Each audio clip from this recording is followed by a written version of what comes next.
An issue that has kind of come up is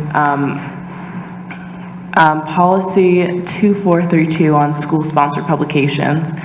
So there haven't been any huge major issues so far, but point 6 of this policy states that no school-sponsored publication may contain materials that contain obscenity or material otherwise deemed to be harmful to impressionable pupils, which is broad enough to be extremely limiting for students, especially high school students, obviously. In GuildScript, which is kind of the creative writing magazine, and the Columbian, which you've all read. I think we got it at one of the meetings recently. Mr. Saban has it out right now.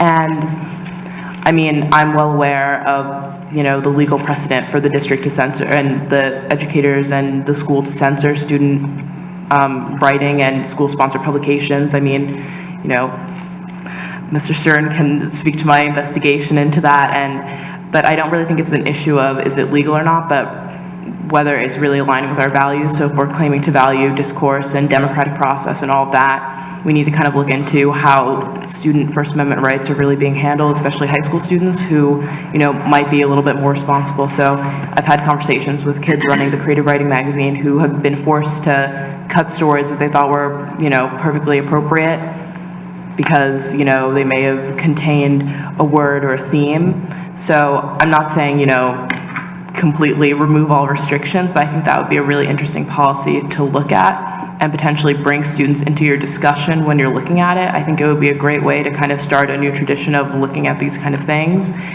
And I think I had another point to make about that.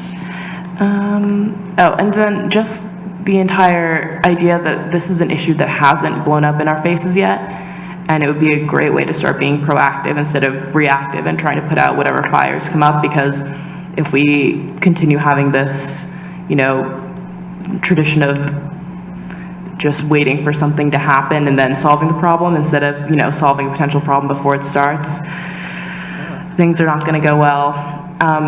So you'll be hearing more from me about issues of student rights and that kind of thing in future meetings.